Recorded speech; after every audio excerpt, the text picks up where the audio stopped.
There was one time when I was getting a haircut, and I noticed that the barber had a tattoo that looked pretty new, pretty fresh. It was a large tattoo on his arm, and it said Portland, like the city. And behind that word Portland was the cityscape of Portland. And so I asked him about it, and he shared that he loved Portland. And in fact, it was a dream of his to move to Portland. That was his plan. We were in the Midwest, so a long ways from the city of Portland. And he started to share that he had these problems that he was experiencing in the Midwest, but he couldn't wait to get to Portland where things would be better. And so I asked him what I thought was kind of an innocent question. Asked, "Well, have you been to Portland?" And he said, "No, he'd never been there before." But he got the tattoo and he had this idea in his head of what it was going to be like. And I remember thinking to myself that I hope it works out for this guy. But part of me thinks that when he gets to Portland, he's going to discover that his problems went with him. Because it turns out, no matter where we are, we take ourselves with us. And often the issues in our life come from our own hearts. If you're watching this on YouTube, you might notice a new background behind me. And that's because I've recently moved. I come to a new city and to a new home. And when I got here, I brought myself. I brought my heart. I brought my problems with me because my heart goes wherever I do. Jesus in this month's Word of Life, he gets to this reality of the human heart. This is what Jesus says. It's the Word of Life for this August. Jesus says, "For where your treasure is, there your heart will also be." So, whatever the most important thing in your life is, that's where your heart will rest. And I think Jesus is telling us that the most important thing is not where we are, because we move, where we live can change. That's not the most important thing.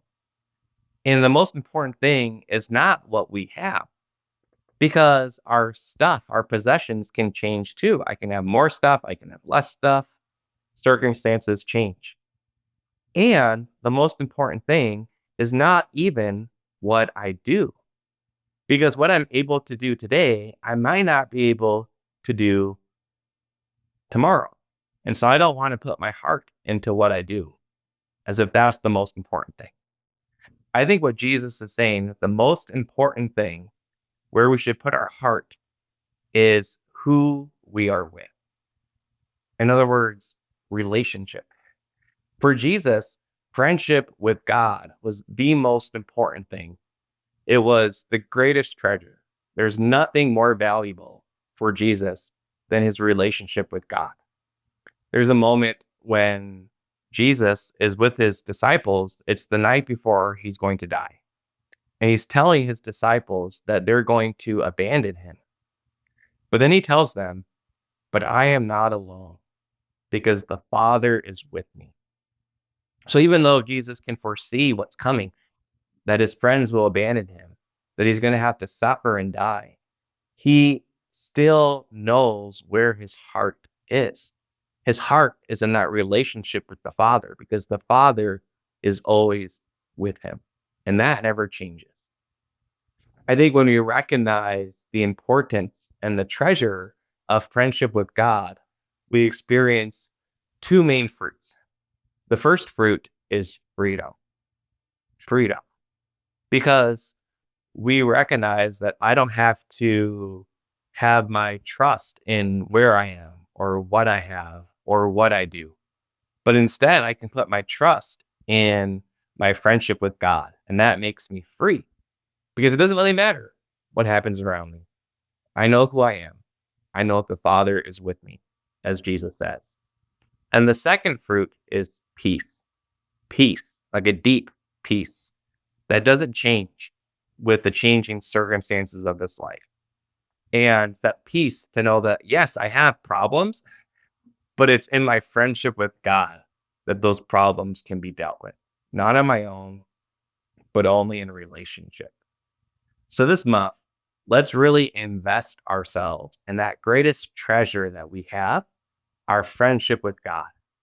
And then we can share and we can spread that fruit, freedom and peace, which our world so desperately needs right now.